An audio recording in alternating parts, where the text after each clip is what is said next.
La République démocratique du Congo et le Togo entretiennent d'excellentes relations matérialisées par des concertations régulières entre leurs dirigeants. C'est dans cette optique que le président de la République, Félix-Antoine Tshisekedi Tshilombo, a effectué une visite de travail de quelques heures à Lomé, capitale de la République togolaise. Sous un soleil écrasant, le chef de l'État congolais a atterri vers 11 heures locales à l'aéroport international Gnassingbé et à Dema. Le président de la République est chaleureusement accueilli par son homologue et ami, Faure Essozina Gnassingbé, qu'accompagnait la première ministre, Madame Victoire Tomega Dogbe. Une escale voulue technique au départ, mais qui se transforme en une visite de travail. Juste après un bref moment passé au salon d'honneur, les deux personnalités et leurs délégations respectives se sont rendues à la résidence présidentielle. L'occasion était tout indiquée pour les présidents Tshisekedi et Gnassingbé de s'entretenir à huis clos. Un entretien à tête de près d'une heure dont la teneur n'a pas été révélée à la presse présente sur place. Mais l'on croit savoir que les deux dirigeants ont mis à profit ce petit moment pour passer en revue l'état des relations de coopération entre le Congo démocratique et le Togo, notamment la poursuite des liens historiques d'amitié, de fraternité qui unissent les deux pays. C'est aux alentours de 14 heures, heure de Lomé, que le président Félix-Antoine Tshisekedi Tshilombo et toute la délégation qui l'accompagne ont embarqué pour Nouakchott, capitale de la Mauritanie, où le président congolais est attendu avec son homologue Mohamed Ghazouani en sa qualité de président en exercice de l'Union africaine pour parler paix et sécurité à l'est de la République démocratique du Congo.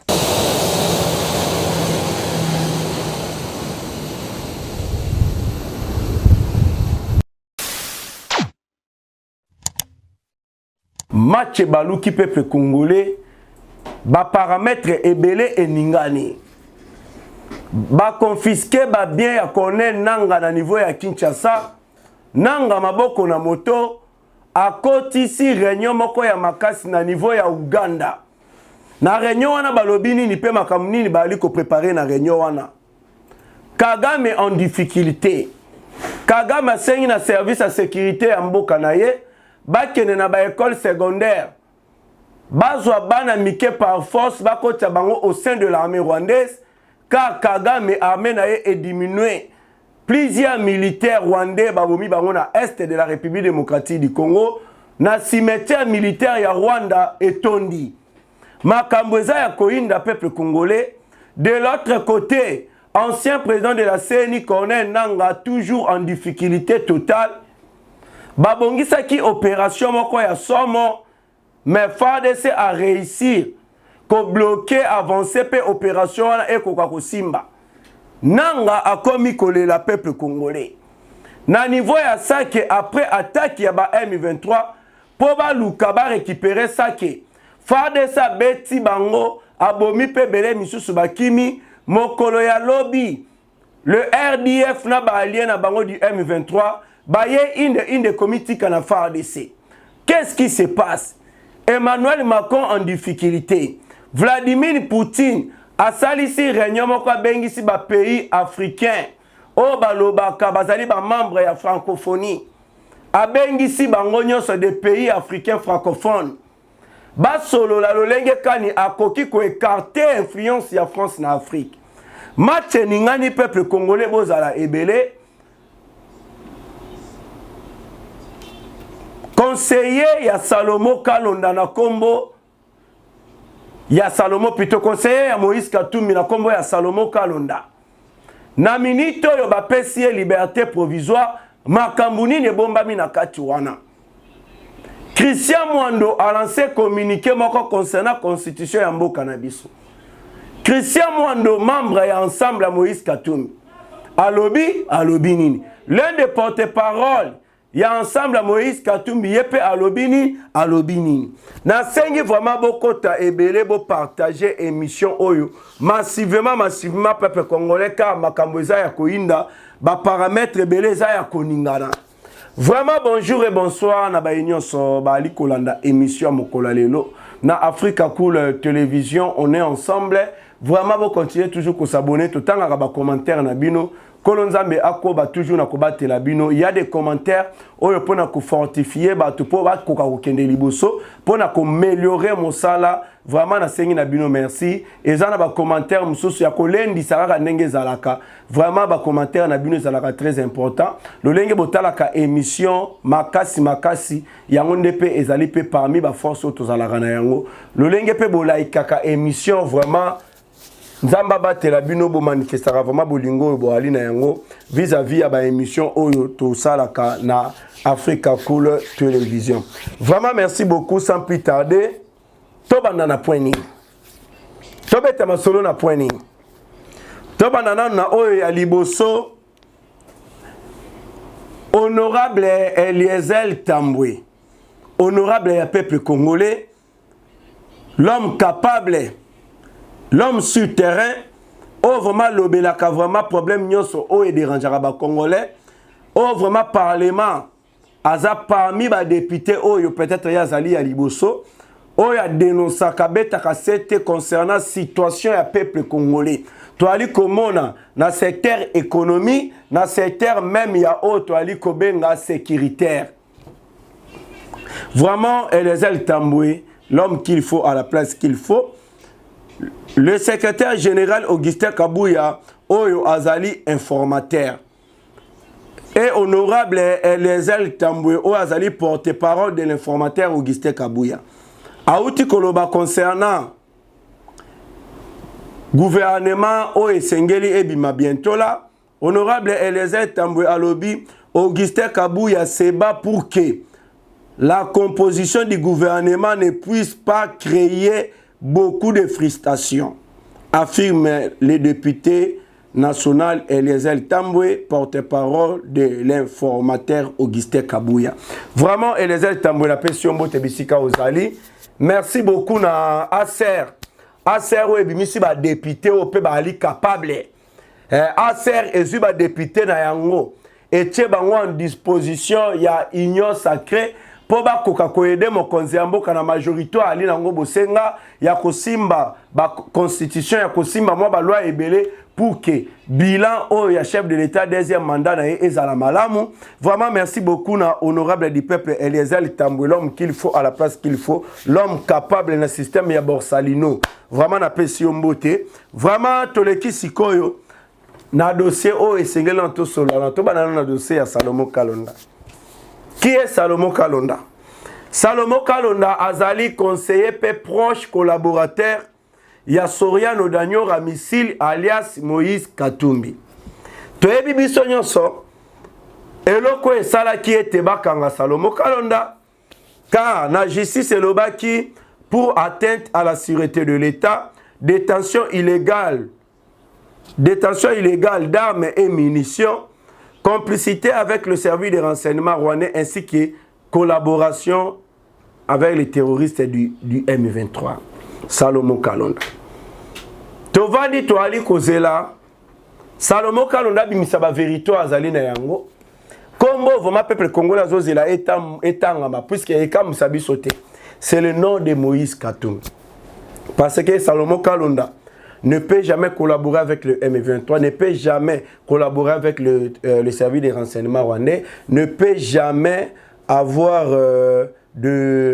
d'armes illégales ainsi que des munitions qui ne peut jamais planifier pour atteindre à la sûreté de l'État sans que son patron Moïse Katumbi soit au courant. Dans la campagne Outi Koleka, tout le monde a sur le ligne M23 qui Katumbi campagne. Bertrand Bissimo, président du mouvement terroriste du M23, le ligne vraiment mouya qui mayo pour nous la Moïse Katumbi campagne. Tout le monde a qui bisomo quoi dernièrement ba utaki kukanga ba collaborateur du M23. Na kati wana ba présenter un certain lundi si je me trompe pas presque 5 échantillons ya ba yeo bakanyi bango pour la collaboration avec les M23 ainsi que le pays agresseur. Na kati wana tout le monde qui Misusu Nakati, c'était des députés de l'ensemble de Moïse Katumbi. Mais ils collaborent avec M23.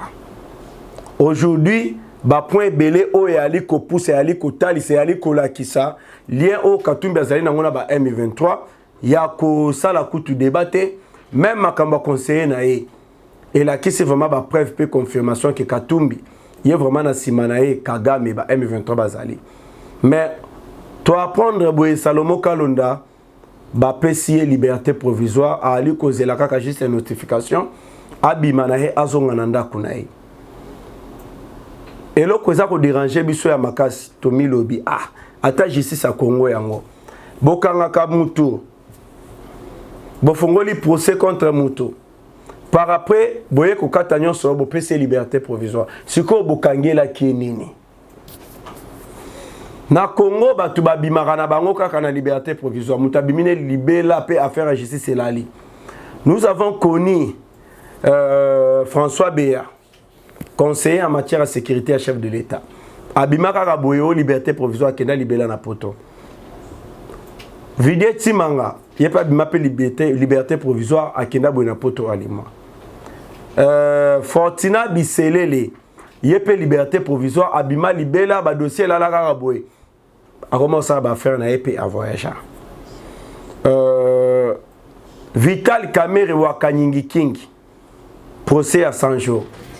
Bapé sa liberté provisoire par après basokola et ono azala innocent. Abimane libela Raboyepe a comme appelé à ce qu'il a reçu ministère de l'économie. Aujourd'hui, bah élection de Salemi azolinga soit parlement. Donc Congo pour la kobima libela ezala liberté provisoire. Si c'est comme ça, Bopé si Salomo Kalonda liberté provisoire. Bopé sapé Jama Kabundi a Kabundi liberté provisoire. Car Makambo Salomo a sali. Na o peut-être Jama Kabundi a sali za ndenge mokote. Makambo yo ya Mike Mukeba ya Saraki. Na oyo Salomo Kalonda sali za ndenge mokote. Donc esengeli ko accorder à ta liberté provisoire na Jama Kabundi même na Mike Mukeba. Peuple congolais baza vraiment déçu na justice ya Congo. On ne sait pas puisque parmi les critères bazu bache na ya peine de mort ya bato ba collaborer na ba M23 collaboration na pays agresseur et sengeli bango ba exécuter bango. Est-ce que la liberté provisoire accordée à M. Salomo Kalonda c'est pour l'empêcher pour que peine de mort ait été to éviter? Est-ce que c'est le fait de protéger Salomo Kalonda? Point d'interrogation. Mais nous sommes vraiment déçus de la façon dont la justice congolaise est allée au Tambola. Nous sommes vraiment déçus. Tomoni Christian Mwando, Oyazali, nouveau président du groupe parlementaire et ensemble. Christian Mwando, nouveau président du groupe parlementaire et ensemble, à promettre à l'Obiboui. Bako renforcer le rôle na bango na kati ya opposition. Bako veiller à ce que la constitution ne soit pas modifiée. Christian Mwando,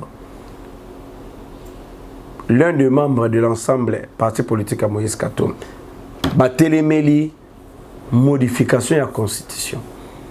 Car aujourd'hui, si nous avons besoin que payer Kendeliboso, Congo est avancé, on doit d'abord modifier cette constitution où ils ont mal élaborée, constitution où Rwanda Bavanda, Bapesapi Makanisi na bango kota na constitution ya Congo. Pourquoi agitation toujours Kakanaka ya Moïse Katumbi? C'est parce que Katumbi a yebi yango consciemment que aza congolais. Ceux qui ba simbi constitution a ozalata na chance te ya kocha candidature aux élections présidentielles il y a 2028. Ceux qui ba simbi constitution.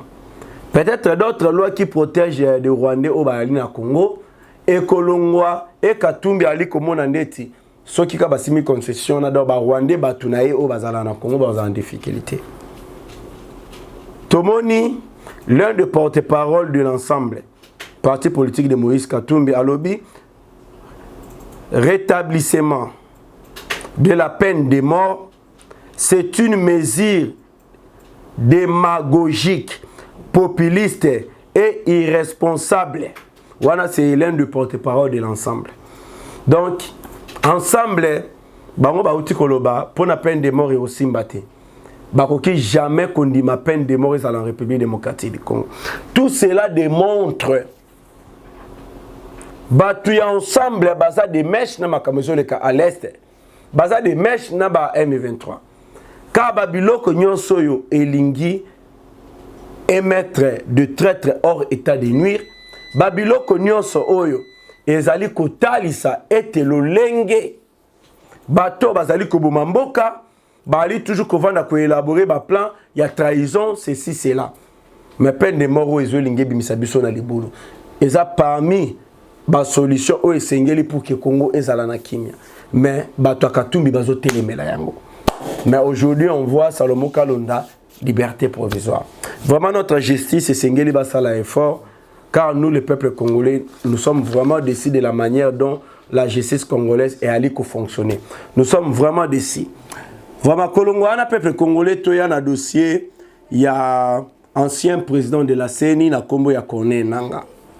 La DEMIAP vient de confisquer le bien de Corneille Nangaa au accueilli qu'on s'associe Naba M23 à salipe mouvement rébellion pour déstabiliser la République démocratique du Congo. C'est par là que DEMIAP peut confisquer bien à Corneille Nangaa ya liboso tomoni résidence principale 34 BD Tchachi Gombe Yami Balé Hôtel New Castle 7 bis quartier Sosimat Gombe. Troisième, résidence Yamo Fleury Ngaliema. Oezali ya Madame Nanga, ba bloqué. Quatrième, Flat Hotel 34 bis, avenue Ma Campagne, Joli Park Ngaliema, bloqué. Homme sous ses Zelandi,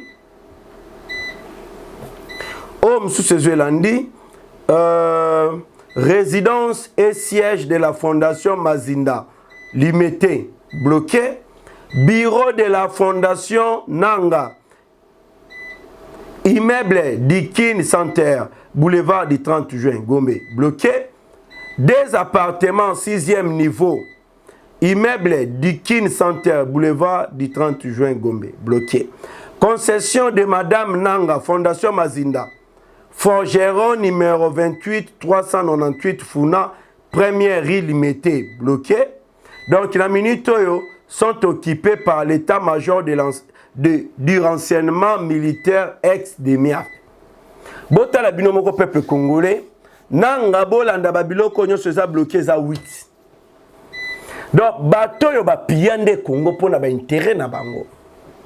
Donc nanga nenga za la corona résidence principale Tchachi Gombe, Hôtel New Castle, Kaka Yemoko na quartier Sosimat Gombe, résidence Montfleury Ngaliema, et à Madame ya Corneille Nangaa, donc Corneille Nangaa Yemoko, Flat Hotel, Ma Campagne 34 bis na Joli Park, Ngaliema, siège, résidence et siège, ya Fondation Mazinda na limité, bureau de la Fondation, immeuble Dikin Center na boulevard du 30 juin, des appartements 6e niveau, immeuble Dikin Center na boulevard du 30 juin Gombe, concession de Madame Nanga, Fondation Mazinda, Forgeron numéro 28 398 Funa et première rue. Donc botala babiloko Nanga zali na yango. Botala ba mosolo ya mboka Congo. Oyo azwa pourquoi na babiloko. Est-ce que la CENI eza na mbongo oyo ko permettre mutu akomata na 10 biloko ou bien 30 biloko ou même au-delà 50 biloko? Cela démontre peuple congolais lolenge bato ba piller Congo na kimutema mabe. Et ceux qui wana te DEMIAP ba confisquer yango na ali kolancer na DEMIAP oyo bozui eza na ngoka ndambo. Pour aller plus loin na konki kolobaka moi ba échantillon nanga ba bloquer belé tika les eaux fonctionner. Eza na camp docteur et camp tchatch. Là où ndeko ya Corneille Nangaa oyo azali religieuse avant ndaka. Ndako mususu ya Nanga ezali na camp docteur et camp tchatch. Donc ezebele okutu nano bomoni yango te. Misusu nanu kutu peut-être na lobité ezebele Nanga zana babilo ne fonctionnera a. Babiloko wana ne mute permetaka mosolo ekota na compte na ye po yazwa mosolo wana akota mona kata mouvement terroriste pour na ko déstabiliser République démocratique du Congo. Nanga vraiment j'aimerais bien kopesa ko lancer ta peine d'offre do ya koloba ete wazalendo moko to ba wazalendo to ba militaire oyo bakoboma Corneille Nangaa babeti ata balle perdu to bakangiye baza na prime na bango babiloko wana fortifié ke pesa vraiment détermination na ba militaire to ba wazalendo ba yebeloko ni sengeli ba sala pour ba kanga mutola pour ba za prime na bango. Nanga c'est une malédiction pour la République démocratique du Congo. C'est Nanga qui est derrière l'infiltration. Nakati ya Assemblée nationale. Otomana ba Rwandais ba kota na parlement. Colonel Nanga a toujours été au service du Rwanda. Aujourd'hui, il est en train de se dire qu'il veut libérer le peuple congolais au moment où ba alien na yende bangone mtu bazoboma ba Congolais. Ba Rwanda, pays agresseur. Régime à Kagame, des régime où ils ont ligné Kabola Congo balkanisation, ba ibabiso ba partir ba est. Est-ce que Nanga avant d'arriver tout naka quelle est mon mission? Nakati makambo. Mission dans les années. Ce sont des traîtres. Les missions qui sont beaucoup de ce sont des gens toujours au Bahara la nationalité douteuse. Kaguta Museveni na Uganda na Kampala et comme lokola et comme il lokola moi quartier général moko pona Alliance Fleuve Congo Bar M23 ba sala ka réunion pour déstabiliser Congo. Est-ce que Museveni a koki kondima? Moi groupe ya ba rebelle ya ba terroriste o bazo linga ba boma eto ba renverser régime na e ba tuwana ba sala ka réunion na Congo. Museveni a koning. So Museveni a tali amoni que nous notre gouvernement est au l'autre côté au moment où ba passer la réunion pour déstabiliser bo konzinae. Museveni a koki même koki ne plus à quoi kize biso ko ba ete ke bino pe boza complice na batwana. Aujourd'hui et pas na yemokone mtezo salem. Est-ce que Museveni ali kondima ke pas ali complice na bato bazolinga ba déstabiliser est? Si Kaguta Museveni lobby était non naza complice na yebe le côté. Ba militaire ougandais ba sala kanini au sein du mouvement terroriste de M23. Pourquoi ba arme outaka na Uganda et traverser la frontière pour n'approcher ça ba M23? Si Kaguta Museveni yebe le côté. C'est pour cela dans le Kobeta CT. On doit vraiment rompre la relation entre la République démocratique du Congo et l'Ouganda. Car c'est l'Ouganda qui a un mouvement terroriste de M23 qui a déstabilisé le Congo et l'Ouganda n'a jamais été pour nous, mais l'Ouganda a toujours été contre nous. Après nomination, il y a Kainerungaba Mouinzi, le fils de Kaguta Museveni. Comme numéro 1, il y a l'armée ougandaise. Moïse et Lora Liboso Bandi, c'est de collaborer avec Nanga, de faciliter Nanga, en fin de compte, leur mission pour déstabiliser la République démocratique du Congo et Salema. Lobby, Babanaki ko recruté, ba Ougandais, prêt à supermarché Muka Mwezingwa. Muka Mwezingwa. C'est là où Bato Avana na Kampala Baebi supermarché, wana Muka Mwezinga. Babandi ko recruté ba jeune Ougandais avec comme objectif de déstabiliser la partie à Ituri. Notre service de sécurité, vous êtes déjà alertés. Sécurisez bien partie ya Ituri car réunion de Salemi ils allaient pour déstabiliser partie à Ituri. Nous allons toujours élaborer ba plan, ba stratégie. De l'autre côté, Bissopé Awa, tu allais toujours frapper fort pour que quand on ait un rebelle tout fait, à réussir le plan machiavélique qui n'a été en République démocratique du Congo. Donc, ce qui concerne l'Est de la République démocratique du Congo, Makambu et Ali Kotambola Malam. Kagame Kobima Bima qui n'a jamais en Afrique. Oye Sengela qui n'a buno pour retenir Eza Kolela Yakimukolo. Kagame a senti force Oyo, le président Tshisekedi Ali ko dégagé. Hier, Azata na contrôle n'angota zo kokate. C'est pour cela que vous avez vu Nanga et plutôt Paul Kagame azali ko kolela. Oh Tshisekedi boy, Tshisekedi aza capable de kosala nyonso. Aloba ki ete bako attaquer biso na Rwanda. Aloba ki ete régime na ngai e kokweya ceci cela et sengena ya bongisa maloba. Kagame a senti ete qui a combien de difficultés.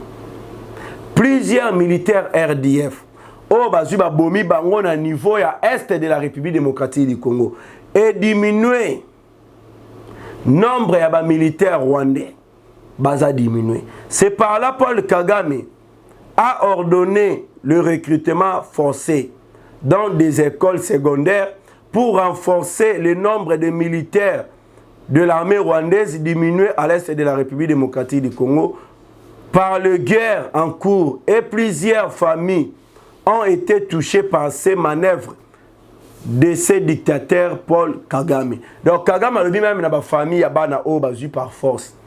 Mutumoro le date. Mutumoro teo bima alo basoki ndengeni non. Oya kome kakaka a ozala ebembe. Donc régime Kagame est comme menacer même ba civil. Pour na ko exécuter bango tout simplement kakapo balingi bana na bango ba kene kokufa lokola banyama na est de la République démocratique du Congo. Mais la vérité est sous par Hobima. Kagame lui-même avait confirmé qu'il y a des militaires rwandais au sein de l'armée, au sein de l'Est de la République démocratique du Congo. Donc, il a confirmé qu'il y a des militaires rwandais à l'Est de la République démocratique du Congo. Même au sein de l'armée congolaise, il y a toujours des militaires rwandais au Bakota na mixage et brassage. C'est par là que le peuple congolais a communiqué le cimetière militaire de Kanombe. Cimetière militaire à Kanombe ezali na niveau ya Rwanda na minito yo balobi na biso ezaya kotonda en raison du nombre de RDF tués à l'est de la République démocratique du Congo. Cimetière ya Kanombe etondi, c'est un cimetière militaire etondi na bibembe ya ba militaire o bazu bakunda. Place ya kokunda lisusu ezate. Place ya kochata muto pamba ezate. C'est par là na kati ya communiqué balobi subuka na kati ya communiqué peuple congolais ezali kaka na espace moko eza ya kofungwama etikali uniquement réservé aux VIP. Espace moko ya muke etikali o ezali uniquement réservé aux VIP. Donc Kagame mile le peuple congolais atali alobi no tokufise beleto lukata ba élève bana ya école secondaire ba yata ko renforcer nombre de militaires nabiso. Donc Kagame, je vous assure, peuple congolais, a bétinde l'ikofi na songue yambeli. De l'autre côté, 10 ressortissants rwandais sont détenus dans les cellules du service de sécurité congolais. 10 ressortissants rwandais bazali na minito na cellule ya service de sécurité congolais. Et là konini bazu bakangeli bango peuple congolais. Bakangi Bangoka bazali suspecté par Kinshasa d'être des espions à la solde du régime de Kigali.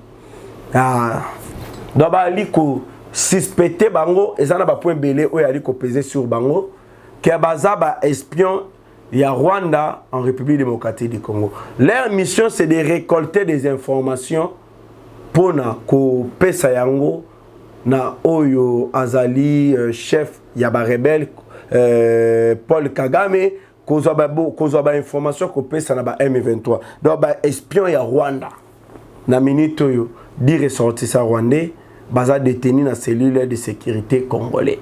Makambo ezali peuple congolais na betela bino c'était na loba na bino bo c'est désespéré te bo banga eloko moko te car le président congolais est en train de travailler.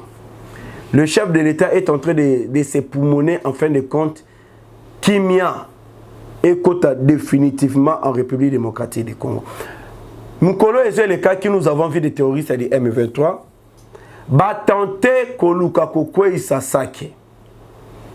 Babulaki comme ici ndenge bayaki wana balingaki ba récupérer Sake. Ba kutani na pression ya FARDC. Bakokite ko récupérer Sake.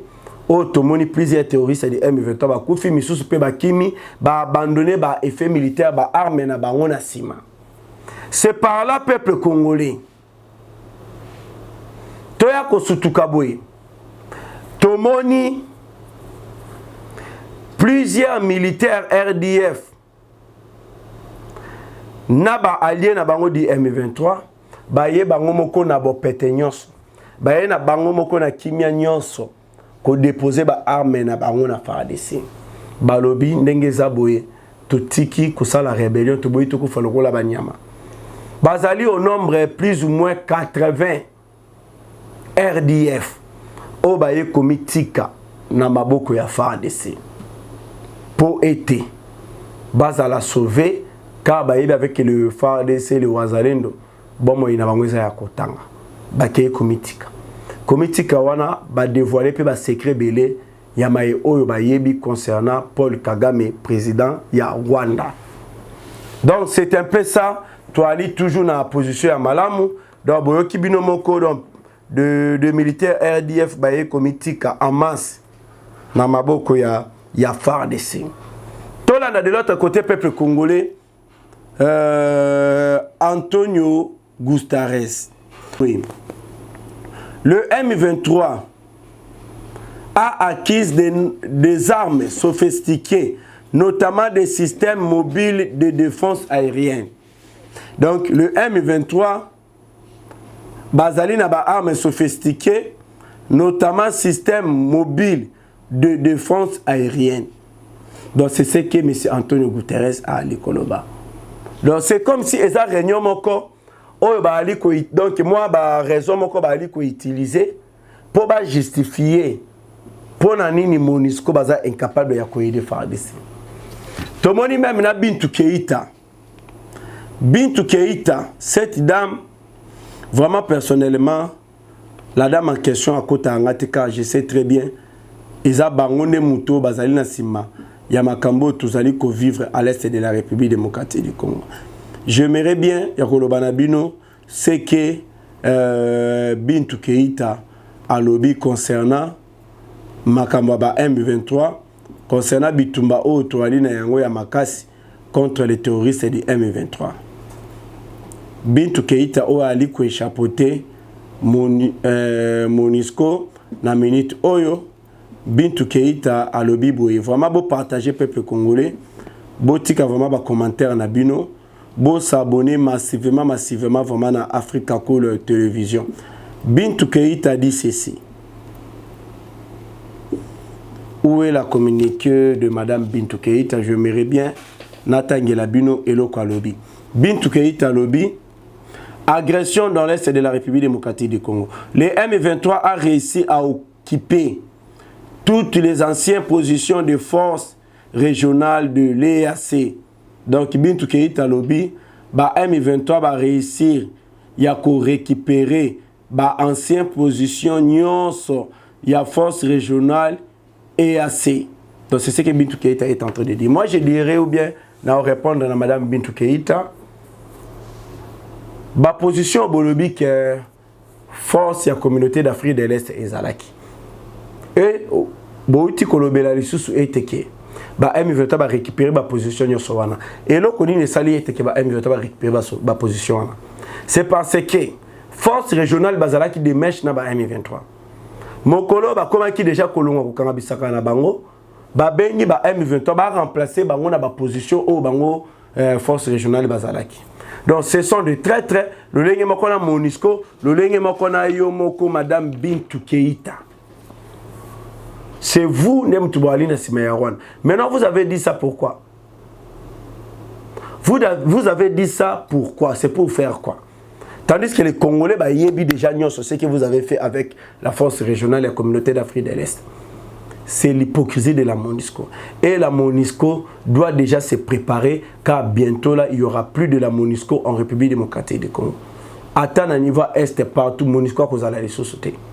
C'est ce que nous sommes en train, Yakobunda, pour que la MONUSCO puisse quitter la République démocratique du Congo définitivement. Ah, c'est ça, peuple congolais. Donc, c'est un peu ça. Ce que Mme Bintou Keïta dit, et on s'est dit, et c'est Ngeli Tolo Belabino, car awa tobombela rabino te tolobela rabino nyonso oyo elongo bani botala sikoyo bitumba oyo ezali entre la France et la Russie. Vladimir Poutine akobomisa mutu.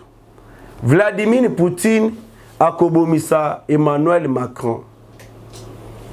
Vladimir Poutine avait déjà bien avant akebisaki na France alobi Macron so tilika ba militaire na yoka ba ye kaka apona kaka ko renforcer Ukraine yeba ba kozonga na ba cercle. Et nous avons vu le vice-président de l'Ukraine à lobby, peu importe que la France bakoki kozala na 200 armes nucléaires, mais la Russie azali na yango presque 6000 armes nucléaires. Soki ka France ayo kitatini ba soldat na awa bakokoma bibembe et personne qui to décider to frapper na Paris kokoma poussière. Élection et salemi na niveau ya Sénégal, tomoni Macky Sall akei pe oyo alongi élection moto ya sika yende muto azui a remplacer na mapunami o ezwe salemi na Sénégal. C'est par là que Emmanuel Macron a dépêché na Lombango, chef du service à renseignement français, Mbangu na niveau ya Dakar na Sénégal, aloba na nouveau président du Sénégal, ameka kosakanga na récité, ameka collaborer na récité. C'est par là Vladimir Poutine, le col a déjà rapport wana. Vladimir Poutine a organisé une réunion de la prise de décision entre la Russie et les pays de l'Afrique francophone. C'est là où le peuple congolais Poutine a convoqué qui? Maroc, Mali, Niger, l'Algérie, le Bénin, Burkina Faso. A convoqué qui bango nyoso. Na katiwana, il y a aussi certains d'autres pays africains ba convoqué qui bango na kati ya réunion wana. Ba décider boy. Ensemble, ils ont décidé à l'occasion de cette réunion de couper tout lien qui relie encore la France et l'Afrique. Aucun pays n'aura plus les affaires avec la France. Vladimir Poutine a déclaré qu'en 2024, tous les pays qui ont assisté à cette réunion disposeront leur propre monnaie. Poutine a dit trop, c'est trop. La France a ruiné l'Afrique. Donc, pour la kolimbola na lingala peuple congolais, pour la compréhension ya biso nyonso, Vladimir Poutine a sali saki réunion moko ya makasi pour na koluka décision ya makasi entre Russie na pays africains ba membre ya francophone. Donc Poutine a bengi saki Maroc, Mali, Niger, Algérie, le Bénin, Burkina Faso. Pena ba pays africains mususu ezalaki. C'est par là na kati ya réunion wana ba a décidé bango nyonso ensemble yako sala ete pour que kokata lien nyonso ezali kosangisa kino lelo France na Afrique. Et ezana ba pays Afrique mon côté et kozala lisusu na posa ya kosala affaire na France car Poutine a déclaré à lobby na 2024 oyo ba pays oyo nyonso va participer na réunion oyo ba kozala désormais na ba monnaie na bango moko propre. Poutine a dit trop c'est trop, à qui jamais kotika en France et continuer ko bebisa ba pays africains. Donc France et Sili. Fini pour la France. La France va comme koluka refuge. Bisigani ba kose réfugié. Fini pour la France. Poutine a compris si la bazali kocha munokololenge bazali kocha. Si la France bazali kozalema courage à côté les mapona ba défier ngai, c'est parce que la France bazali na force na bango utaka se na ba pays membre ya francophone. Ba pays francophone. Alors esengeli na kata force ya France pour natala lolenge kani Emmanuel Macron a réussi à faire la tête.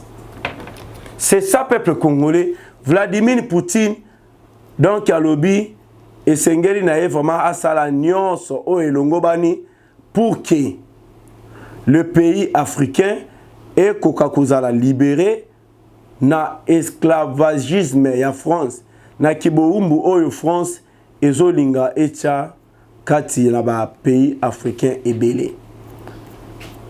De l'autre côté peuple congolais toujours na maye oyo ezoetali France, j'aimerais bien kolobela bino dossier ya Brigitte Macron. La femme à question au Bomonaka.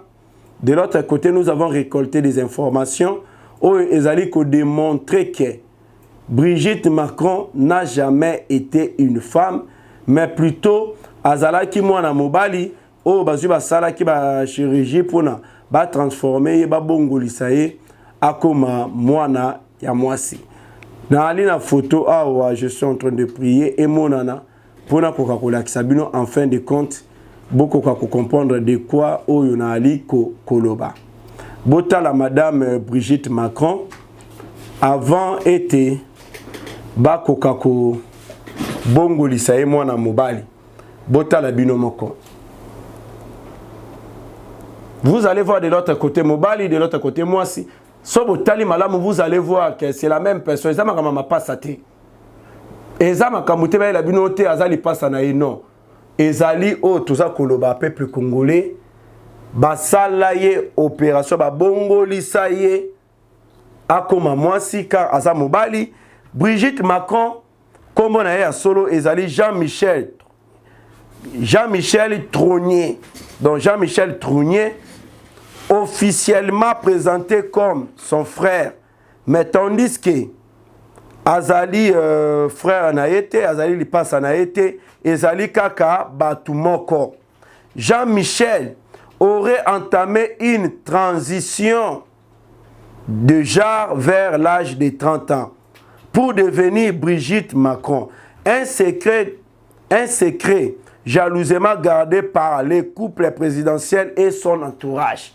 Donc, Brigitte Macron, azala na ye mwana mobali, donc il est vraiment basu ba changer ba commissaire ye mwasi kombo na ye ya solo eza Jean-Michel.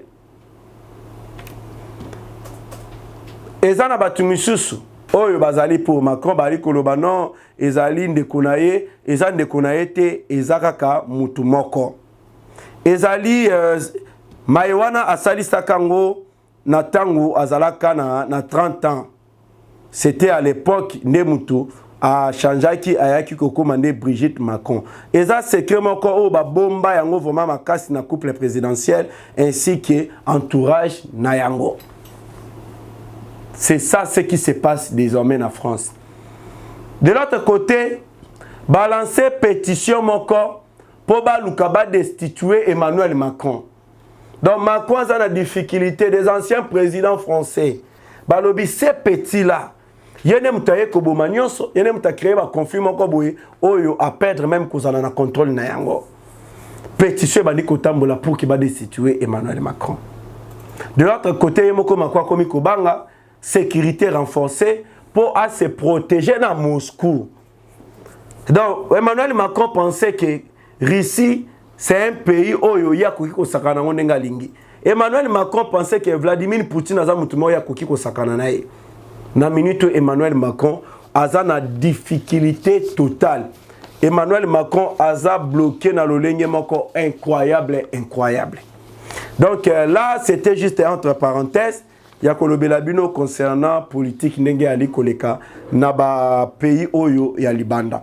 De l'autre côté, Tomoni, ministre de la Justice. Nakombo ya Madame Elena. Nakombo ya Madame Elena. Elena Kida, voilà, Madame Elena Kida. Yene Mutazali, ministre de la Justice, il y a Mozambique. Ils ont constaté, ils ont remarqué, Bamoni, il y a toujours des gens Bali Kokufa en Mozambique. Peu bateau Bazali Kokufa, ce sont toujours des Rwandais. Rwandais, il y a pas opposant à Paul Kagame. C'est par là la Mozambique est menée par enquête. Dans l'enquête, on a une exécution de Rwandais dans le territoire. Dans l'enquête, on a toujours le nom de Paul Kagame et la madame de la justice dans Mozambique a sali communiqué. Très décis, na makambo Kagame ali kusana mabele na bango. Donc Kagame c'est le diable en personne.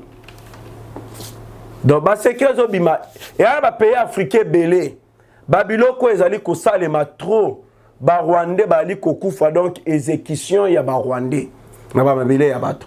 Donc Kagame c'est un criminel. Ah mutu moko boydon azo mérité taza la président na Rwanda. Ah mutu moko c'est comme ça un problème ya mutu. C'est pour cela que le président congolais avait dit le peuple congolais bazan a problème moko tina ba peuple rwandais. Mais le Congolais a un problème dans le régime ya Kagame. Si Kagame a allé au kanisa été, pouvoir na ezali éternellement a allé comme kosa. Et là on y a ces alakana ebandeli pe soukana yango. Donc pouvoir à Kagame ils appellent na soukana yango. C'est ce que le président Tshisekedi alobaki. Donc Kagame c'est un monstre. Kagame c'est un criminel. Kagame a allé vraiment mutu moko azo mérité vraiment ce que sengeli vraiment ko bomaye do ba bomaye. Trop c'est trop. Kolongwana peuple congolais, kaka na makambu toujours tozala na kati ya makambu aux États-Unis est de la République démocratique du Congo. Na évolution ya FARDC na est de la République démocratique du Congo, le FARDC va aller continuer toujours ko percer na secteur ebele. FARDC na semaine oyo Nguma, Vunano, Lutombongo jusqu'à Kimoka, peuple congolais est passé sous contrôle de FARDC. Donc FARDC va récupérer Nguma, Vunano, Lutomboko, donc Kino na Kimoka. FARDC va récupérer Yango. Et comme il vraiment sous contrôle, il y a l'armée congolaise. Donc Mosala et Ali Kosalema, Malamu. Donc on est tous vraiment obligés de soutenir FARDC, Lolenge et Longobani. Un jeune militaire RDF qui n'ont pas pu fuir sur la route nationale numéro 2, va capturer bango ebele pe ba chicoter bango par le FARDC na Lolenge moko incroyable. Les jeunes rwandais sont envoyés de force et exposés à la réalité de la guerre à l'est de la République démocratique du Congo pour les intérêts du terroriste en chef Paul Kagame. Donc plusieurs jeunes rwandais bakangi bango o babundami bakima na route nationale numéro 2 bakokite mais bakangi bango par le FARDC. C'est ça parmi les difficultés o vraiment zali vraiment ko chaete Kagame comme malade. Kagame comme agitateur. Kagame akoma kolela le rôle à moi na moko ya muke. Donc à l'est makambo eza vraiment sous contrôle ya FARDC. FARDC ali ko contrôler presque makambo ebele na est. FARDC ali vraiment ko bunda Lolenge et Longobani. Donc victoire vraiment ya FARDC na mokolo ya mercredi. Félicitations à FARDC ndenge ba récupérer vraiment na niveau ya Ngumba, Vunano de Sake à Lutombongo, de Sake à Kimoka.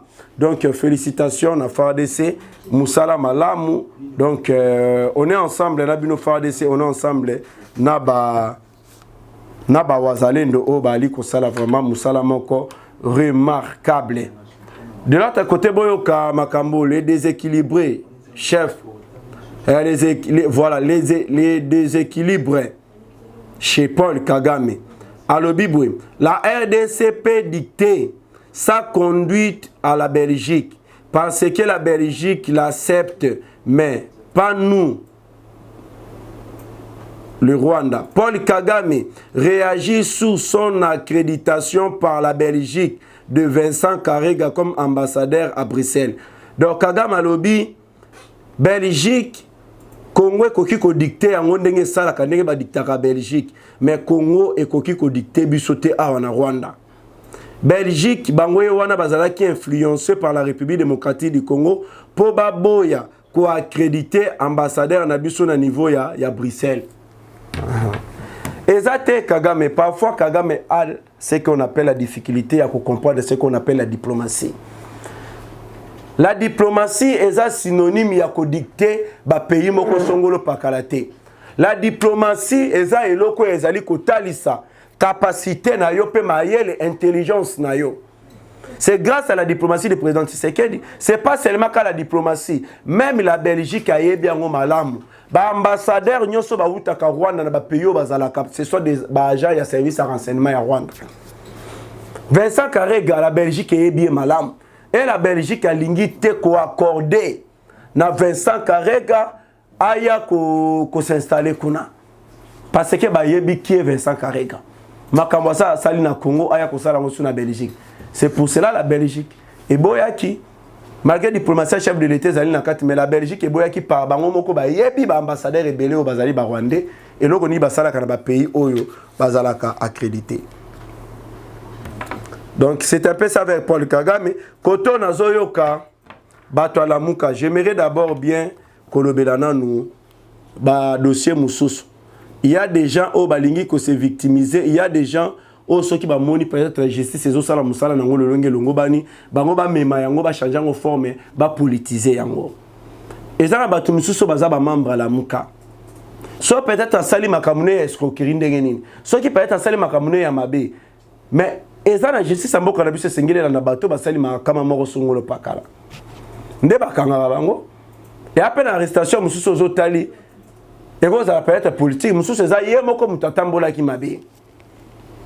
Qu'est-ce que le président Tshisekedi akoki kozala na yango epai ya monsieur Jean-Félix Senga. Jean-Félix Senga, quelle influence sur aza na yango? Akoki ko gêner mokonzi mboka Félix Antoine Tshisekedi Tshilombo nini po ba luka bakanga ye. Il y a des gens au bazali vraiment influence à makasi au bakanga bango te. Martin Fayulu aza protégé na mibeko mboka te. Ba mabe wa sala ka Martin Fayulu bako kanga ye me bakanga ye te. Bazali ebele ba principe nyana bako kanga bango mais bakanga bango te. Mais pourquoi bolingi bozwa si c'est monsieur Jean-Félix Senga bozwa bo changer en forme bo latisa yango bo politiser yango. Quel genre de politique au bino bozi bo salaka? Ils sont en train de dire le secrétaire permanent de la Mouka Jean-Félix Senga vient d'être enlevé par les forces militaires accompagnant le cortège de Félix Tshisekedi ce mercredi le 27 mars à Limete pour être conduit vers une destination non divulguée. Nous condamnons fermement cette tactique de détention arbitraire ciblant les opposants et les défenseurs de la démocratie qui s'opposent au régime dictatorial en place. Nous exigeons avec fermeté sa libération immédiate et inconditionnelle. Donc, monsieur Jean-Félix Senga, on doit être d'abord bateau barizona kabala. On dit très bien que nul n'est au-dessus de la loi. Bisogno sotozana se amibeko. Même le président de la République yepe azana se amibeko. Nous sommes tous obligés yakotambola kobanga mibeko. Si le messieurs en question azana moi et logo moko ya mabazo sali bientôt ba communiquer biso que bakanga qui est pour na boy bakanga qui est pour na boy. Mais pour le moment, je ne peux pas confirmer que le monsieur en question va enlever qui est par nos militaires. N'a jamais confirmé parce que ça là, ce sont des gens de la Mouka et de l'Écidé, n'aiment pas les Koloba. Ou des militaires lourdement armés, n'aiment pas enlever. Vraiment, de ce côté-là, moi, vraiment, il y a vraiment débat trop exalté. Donc, ce qu'il y a à savoir, Isaac est tous là, le ligne, ma capacité qui est de trouver, si azana makambo ya mabeo azwa sala que zo mérité que ba kanga za na boloko to koyeba yango to ko communiquer yango bino. Donc pour le moment bolanda o batu misusu bazolo bate batu misusu bazali juste là pour na kaka kotambolisa kaka ba fausse information pour la désorienter kaka population. Voilà. De l'autre côté, on a dossier à madame Fifi Masuka Saini, la gouverneure du Lualaba. Madame Fifi Masuka Tolandi Mikolo yo aza vraiment attaqué makasi. Par rapport à makambo tozi Tolandeli ba kitisa ki na vol ya Congo Airways. Pona o bali kobenga abus de pouvoir, détournement, aussi corruption, ba makambo ebele. Azwaki ba mosolo na ba société minière. Ba mosolo wana azwaki aloba ki ete c'est eza pour la campagne à Mokonzamboka, mais tandis que Bamosolo wana selon mai otozolanda Bamosolo wana ezala ki pona oto bengi campagne à Mokonzamboka te, mais Bamosolo wana a détourné qui ngo pona ba intérêt na yemoko propre. C'est par là la deuxième après ko kitisaye na Congo Airways ba botola qui est passeport na ezali gardé. Selon les informations otozali na yango. Mais ce qui concerne élection au ezali koya na niveau ya Lualaba, madame Fifi Masuka Saini, il y a vraiment une difficulté selon la loi ya mboka na biso pour na acha candidature na pour la troisième fois. Acha déjà deux fois. Et notre loi est limitée déjà place wana ya zwa suki wana. Ba tumisusu nde mutu esengeli ba ya ba cha côté wana ya madame Fifi Masuka, il faut ba invalider candidature na. UDPS, le président Tshisekedi Babimisi Mutoyo esengeli a occupé place wana. Donc veut dire aya na vision ya sika. Aya na makambo ya sika na kombo ya Patrick Katengo Mafo. Patrick Katengo Mafo yende azali candidat gouverneur di Lualaba. Donc c'est un peu ça. Oyo au moins tozali na yango yako solola na bino yako partager na bino par rapport ya mai oyo ezali koleka na ba réseaux sociaux ya mai oyo bato ebele baali kolobela concernant madame Fifi Masuka donc mpona kolimboela bino yango malamu bo comprendre dossier ezali nde lolenge wana. De l'autre côté candidature ya ba candidat gouverneur de la ville province de Kinshasa. Tomoni de l'autre côté ezana monsieur Deo Kasongo. De l'autre côté ezali na Daniel Bumba Lubaki. Eux le parti IDPS va présenter qui Daniel Bumba comme candidat. Il y a Union Sacrée comme candidat aussi à IDPS. Donc, on est censé, il y a Kozalana Simaya Choua, il y a Haute Bengi, IDPS, il y a respecter Maïo, le secrétaire général, Augustin Kabouya, Ali Kosala. Donc, ce qui a été le il y a respecter, ce n'est pas à 100%. Moutouazali, Moutouazali, après, Makamusu, soit pas qui ko dérouté. Nama Kamusu, soit qui ko sala ya malam. Mais Oyo peut-être à taper à côté. Là, nous sommes là, non, non. Ça là, à taper à côté. Comme exemple, Yakobenga ba Kasaye ba immigré. Ça là, vraiment, à taper qui à côté. Kino Lelo, tu as vraiment causé là, à se justifier. Donc, à s'excuser, pas même que c'est justifié, parce que c'est justifié, c'est trop dire. À s'excuser par rapport à ma propos. Ngaïmoko, là où je suis, nous sommes contre tribalisme. Si aujourd'hui notre pays est commis déséquilibré, c'est parce que Batoyo bazali na opposition pour déstabiliser le président Tshisekedi ba utiliser tribalisme kokabola ba kasaye kokabola ba bikolo songolo pakala et le président Tshisekedi asili kaka contre babiloko wana chef de l'état vani saka ba notable ya Okatanga ya ba kasaye pona kobuma moto wana tribalisme ezalate. Mais aujourd'hui to ali komona batu misusu bali toujours kotika ba propos moko séparatiste était bali ko continue toujours na ba propos moko ya kokabola ba congolais. Donc nous sommes contre yango. Na mibeko ya mboka na biso ezo eloba congolais bisika nyoso kozala na province ya mboka na ye eza chez lui. Ata Kasaye azana Okatanga, azana ba Congo, ata azana Congo sa eza epa na ye. Parce que aza congolais. Donc ça là vraiment on doit vraiment ko telemela babiloko yo elingi ko kabola bato. Donc concernant honorable Daniel Bumba yende candidat gouverneur il y a Union Sacrée et Sengeli vraiment ko soutenir. Et ce qui concerne le député national, oh vraiment bazo abongami bali cause la corruption. Le président Tshisekedi azala qui clair na bobengi sne ya madame ministre de la justice maman Rose Mutombo. Atalisi azwa yebisiye. Et Sengeli ko landela bato bali ko corrompre na ba o bazali corrompi.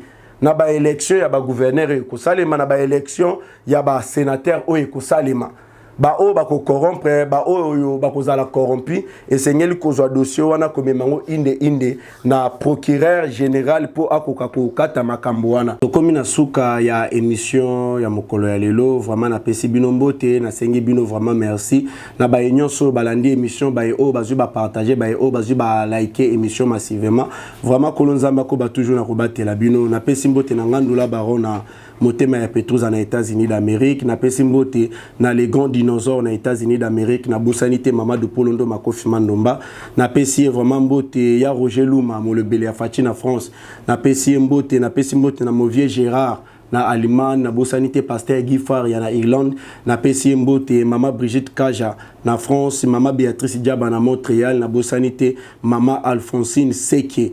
Donc na pesi bino nyonso mbote kolonzambe akoba toujours na kopambola bino tomonani prochainement na pesi bino bye. Africa cool, et après cool, Africa cool, après cool, le quoi cool ma topi. Enfin toujours, enfin toujours, enfin c'est bon. Et ça chaîne est bien, et puis vous êtes très rapide. Et ça très rapide, et ça chaîne mon co, bah quoi ça a bien confiance. En tout cas, nazo senga na bato oyo nanu ba souscrire te bazwa. Donc, eza vraiment neti oyo balobakaki buka lelo, lamba lelo, lia lelo. Vous voulez le Congo pour que le Congo devienne cool, pour suivre les cool analyses, alors revenez et abonnez-vous massivement. Bobozana Moana, massivement. L'Afrique cool donne l'information en temps réel et en temps chirurgical. Si tu ne suis pas, tu as la crise cardiaque. Qu'est-ce que tu penses de l'Afrique cool? C'est Pépélé. Africa Cool, c'est la destination de prédilection pour une communication optimale. Longo Dianabino Mama. Africa Cool Télévision est une chaîne qui est en train de réunir toutes les tendances. Donc les chrétiens s'y retrouvent, les païens s'y retrouvent, les politiciens s'y retrouvent, les femmes ménagères s'y retrouvent. Donc eza eloko na biso to sepela ranango yango chaque fois son aye na Kinshasa, il faut namona Africa Cool. Et au monde de chaîne oza impartial. Le rôle de Babino, vous méritez le soutien de la population ainsi que des institutions compétentes. Placer un petit mot par rapport à la récompense Oyo. Ah, je félicite très sincèrement Africa Cool. Voilà. Je n'avais pas opéré le mauvais choix. Voilà. J'avais recommandé, je me rappelle que je disais que c'était une destination de prédilection pour une communication optimale d'excellence. Voilà. Nazanga Mogote Tala, YouTube Yemoko à reconnaître que Naponaki Mabete. Au moins, il y a choix to salaka, ba réflexion to salaka. Tikalaka abonné à Africa Cool. Comme ça, tu partages. Bravo Africa Cool. Merci beaucoup. Bravo Bino. Mutubo s'abonner parce que trophée Ezali à Bino, Ezali partagé. Voilà. Moi, je me sens aussi copropriétaire. Il y a prix Oyo. Voilà. Bravo Africa Cool. Merci beaucoup.